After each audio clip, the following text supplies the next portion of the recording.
Shalom, shalom. First, I'd like to give all praise and glory to Yahweh Bashim Yahweh Shabbat Hashem, Arakakwadash, Mamav. Double honors to the elders and apostles of GMS, and honors to the elder of the Lansing Camp of Heart One. And shalom to you, brothers and sisters that's pushing the truth and sincerity. This is the book of 2 Timothy, chapter 2, verse 16. But shun profane and vain babblings, for they increase unto more ungodliness. Okay. So I brought this out because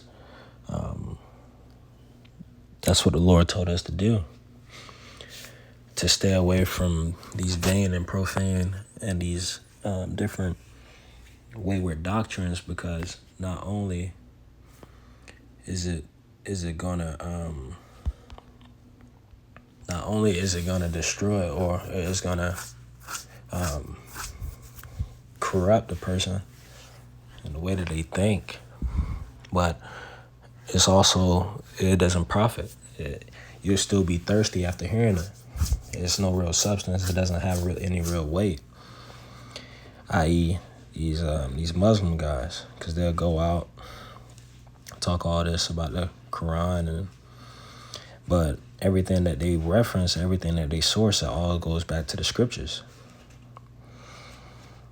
So at that point, if it's referencing the scriptures, why not just go to the source itself? And what they'll do,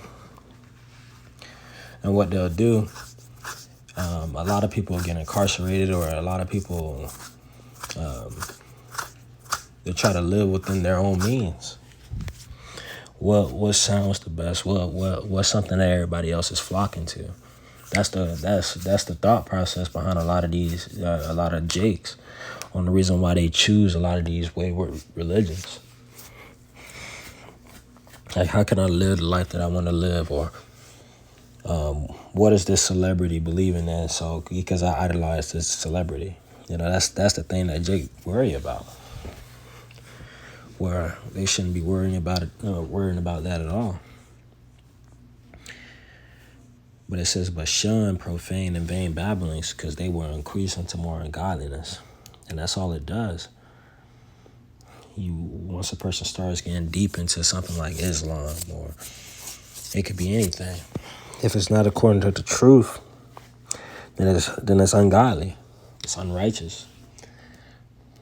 Because they don't have the standard code. They don't have the standard operating procedure to follow within the means.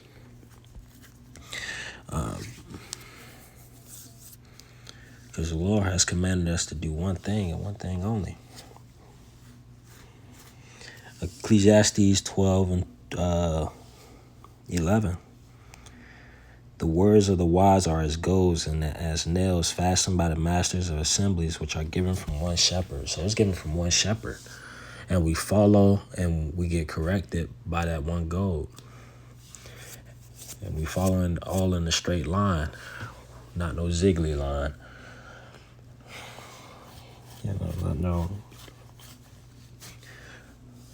It's all followed by one shepherd, given by the Father, given to Yahushua, given into the ones that He has chosen, appointed, given to give out the proper provender for the ones today. So that's how it was dispersed. Revelations 22.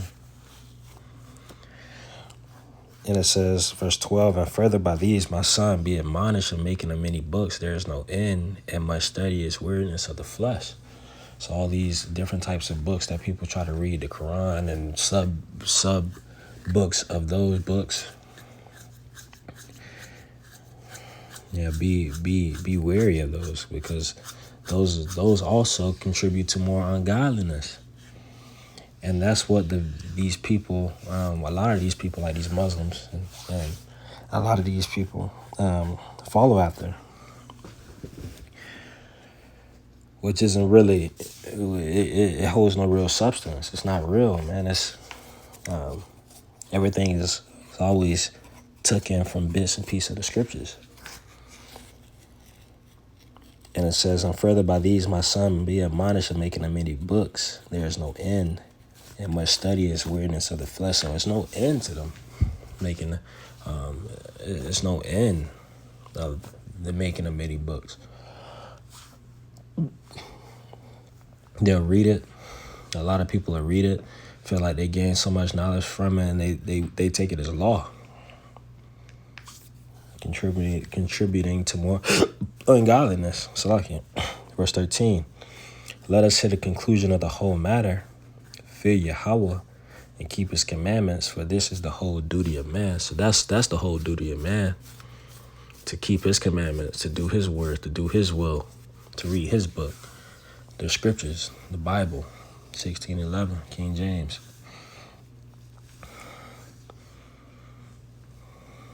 So it says, for Yahweh shall bring every work into judgment with every secret thing, whether it be good or whether it be evil. So they're going to be judged by their unrighteousness and believing in things like the Quran and so forth. They're going to be judged by those things, those unrighteous things that they believe, all those vain things. So I wanted to go ahead and grab those two scriptures. But I hope it was edifying and shalom.